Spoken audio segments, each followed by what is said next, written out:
So we're learning how to read biblical poetry, which makes up over 30% of the Bible. Yeah, poetry is a way of writing that doesn't just communicate information.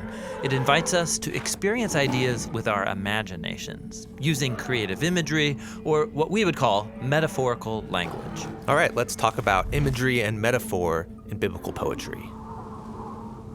So some things in life are easy to understand because they're tangible, physical experiences, like being cold. Yeah, being cold is no fun. But other experiences aren't as concrete, like when somebody doesn't like you. But that's no fun either. So two very different things, but notice how your mind has linked them together without you knowing it. So when we say things like, she gave me the cold shoulder, or don't be so cold. You could also flip it around and think of affection as warmth. It took him a while to warm up to me, or she's a warm person. Exactly. So we take a basic concept, like warmth, and then we map it onto an abstract concept, like affection. It gives us a more imaginative way to talk about our experiences. We're thinking in metaphors. Yeah, they provide the framework for how our minds make sense of the world. Metaphors govern all of our thinking and language. Like right there, metaphors govern. That's a metaphor in and of itself, saying that ideas are rulers. Or think about a connected metaphor that competing ideas are at war.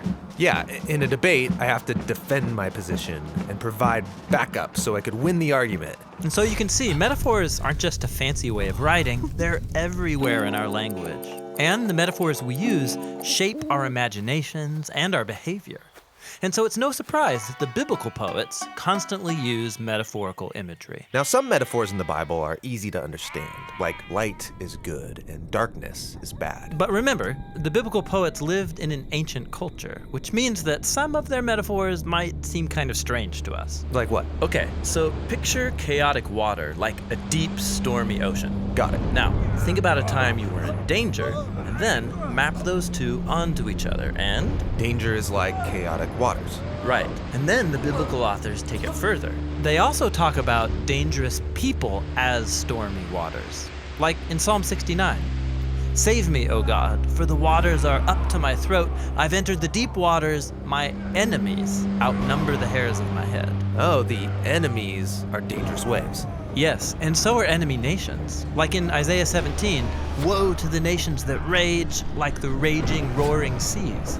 Or in Psalm 89, O Lord, you rule the swelling seas. You scatter enemies with your mighty arm. So this is a basic metaphor for danger and chaos in our world. But God has the power over chaotic waters. Right. And this foundational image is so important, it's introduced on page 1 of the Bible.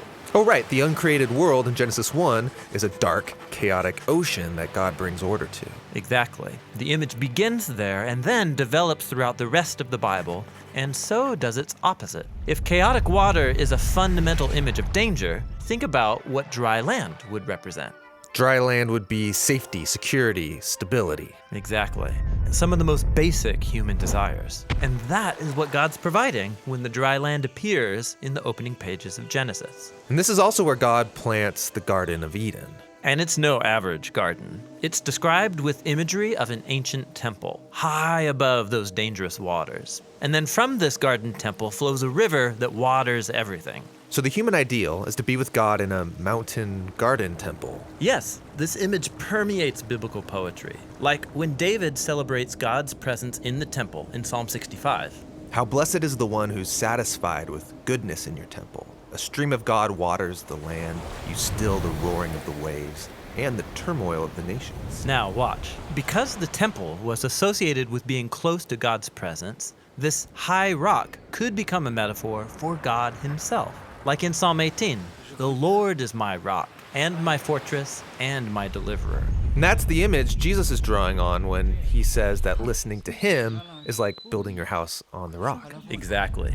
And so notice how these rich metaphors in biblical poetry are rooted in images from earlier biblical narratives. That's how metaphors work in the Bible. You need the narratives to understand the poetic images, and the images reveal deeper meaning in those narratives. Cool. Now, the largest collection of poetry in the Bible is the Book of Psalms. And learning how to read the Book of Psalms, that's what we'll talk about next.